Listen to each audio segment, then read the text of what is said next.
Don't add these to your soil. Why worms are fleeing your raised beds. Imagine stepping into your garden, digging into your raised bed, and realizing the soil feels tighter, lifeless, and strangely quiet.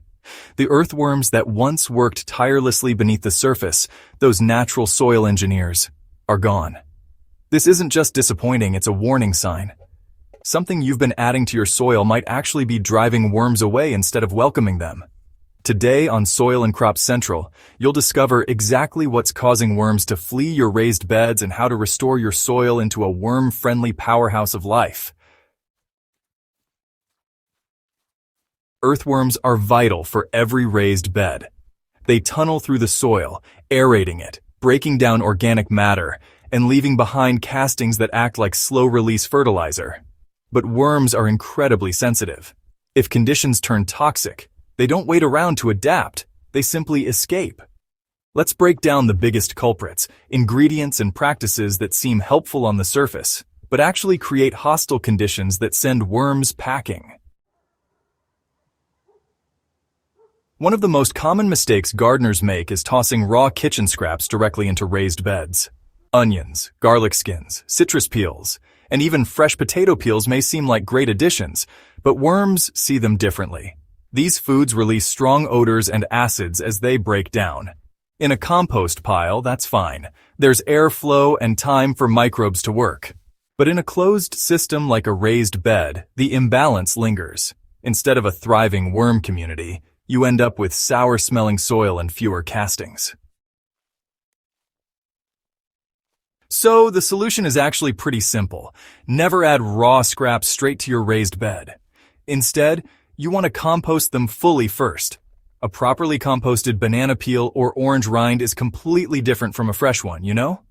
Once they're broken down, they transform into this humus-rich matter that worms absolutely love.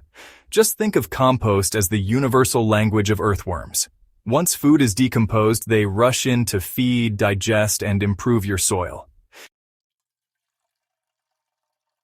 It's tempting, I know, to reach for those quick-release fertilizers when your plants are looking a little hungry.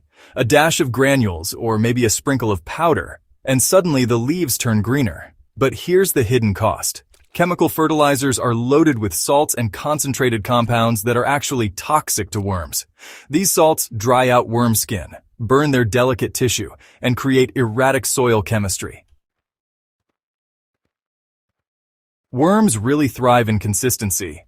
They want a stable environment that's rich in organic matter, not soil that swings from nutrient overload to sterile dead zones.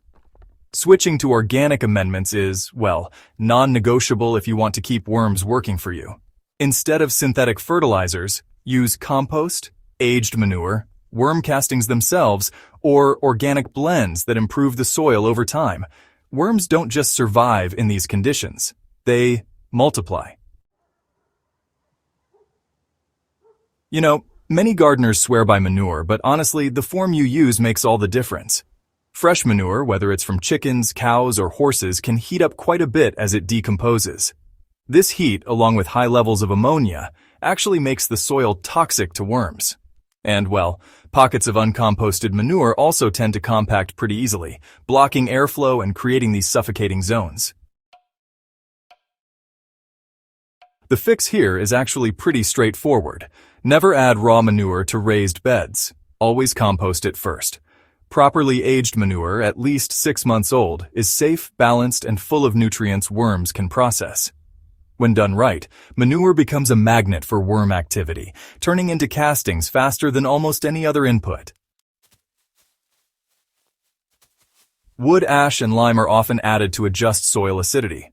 A little can help neutralize overly acidic conditions, but too much really swings the balance in the opposite direction. Worms prefer soil that's neutral to slightly acidic, generally in the range of 6.0 to 7.0. If you raise the pH too far into alkaline territory, well, worms just vanish. Before adding lime or ash, always test your soil. If the pH is fine, don't add anything. If it's too acidic, apply cautiously in measured amounts. For instance, if you must use hydrated lime, dilute 1 tablespoon in 1 gallon of water and apply evenly across 4 square feet of soil. Anything beyond that risks shocking the system. Remember, balance is everything.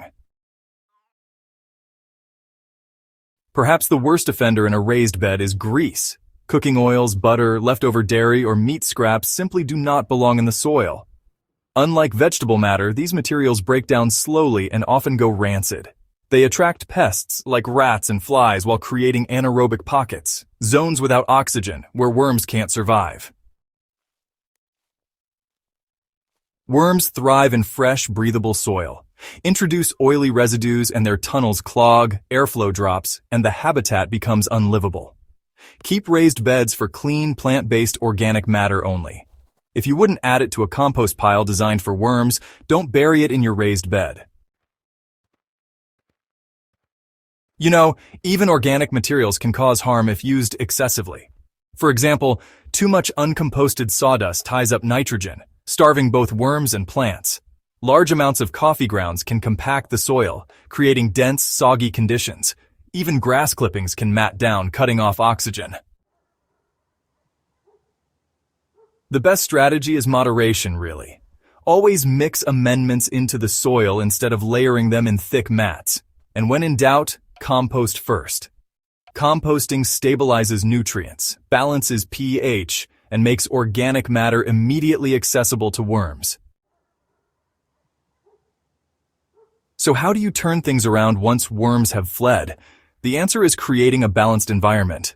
That means consistent moisture, damp like a wrung-out sponge, never waterlogged. It means adding composted organic matter regularly instead of raw waste. And it means avoiding chemicals and salty inputs altogether. A raised bed with steady moisture-rich compost and moderate additions of worm-safe amendments quickly becomes a magnet for worms. Once they sense conditions are right, they return naturally, bringing their entire workforce with them. Before long, you'll see castings everywhere. The soil will stay looser, and your plants will thrive with minimal extra fertilizer. Losing worms isn't just about missing out on castings. It's about losing the entire soil ecosystem. Worms are nature's tillers, aerators, and recyclers. They increase nutrient availability, improve soil structure, and help plants grow stronger. If they leave, your raised beds begin to suffocate, becoming compacted and lifeless over time.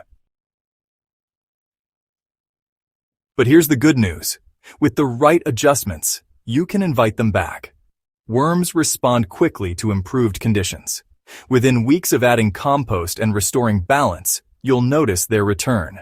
That's the power of working with nature instead of against it. Your raised bed should be a living system, teeming with earthworms, microbes, and roots working together. But that balance can collapse if you unknowingly add the wrong ingredients. Fresh scraps, chemical fertilizers, raw manure, excessive ash or lime, greasy residues, and even too many uncomposted materials all tip the scales against worms. Keep it simple. Compost before adding, test before adjusting, and focus on organic matter that's clean and balanced. Do that, and your worms will not just survive. They'll thrive, multiply, and transform your soil into a living engine for plant growth. If you found this video from Soil and Crops Central helpful, make sure to subscribe and share it with fellow gardeners. Together, we can build soils that stay alive, fertile, and full of black gold year after year.